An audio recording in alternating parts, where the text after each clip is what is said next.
Teresa, in terms of something that could be done to, especially with these young teens that are getting caught up in this whole situation, what would you see from your vantage point that needs to be done or should be done? I would say that Hocus is on the right track with not only mentorship, but really targeting the young adults that have already touched the criminal justice system and those that haven't. Right? We can't just completely throw away our society and think that no one is redeemable. I don't think either one of us has just one solution and one answer. We have to come together collectively, and that's including former gang members, current gang members, law enforcement, both prosecutor and defense, community activists. We all have to come together because at the end of the day, I don't think anyone wants to continue to see a dead mother, a dead child, a dead grandmother, No. or children literally throw their lives away. So I think we just have to come together collectively to kind of come to this solution. And that was very well stated, and it made me think. So if I'm representing a person on a gang case, or it's not a gang case, but let's just say it's a lower level case. I'm not talking about someone shooting someone or killing somebody.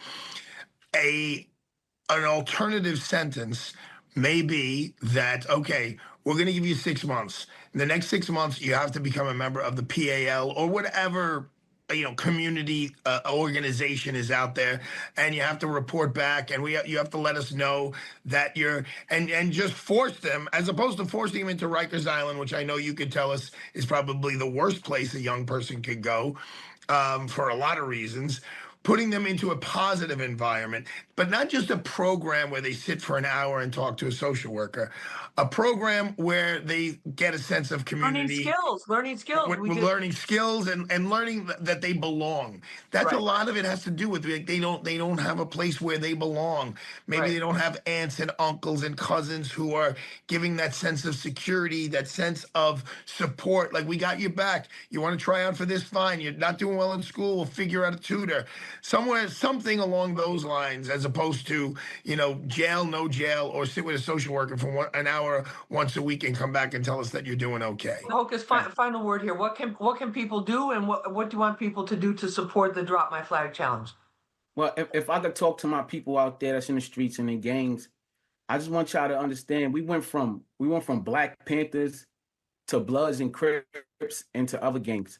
It's time to drop that and start something new. Let's have a conversation about it that's built around, not criminality at all, no criminality. But Arthur gave a lot of solutions. Teresa's giving solutions, and I'm talking to a lot of brothers that we coming up with some solutions. It has to be something that's built with integrity and honor.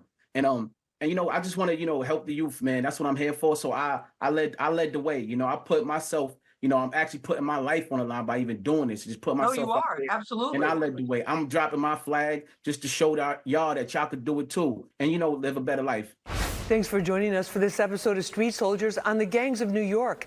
You can watch it again and share it on our Fox 5 NY YouTube page and the Fox Local app.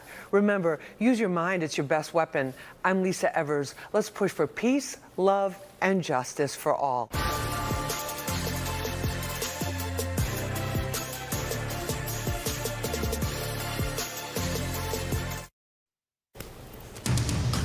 Right now on the 5 o'clock.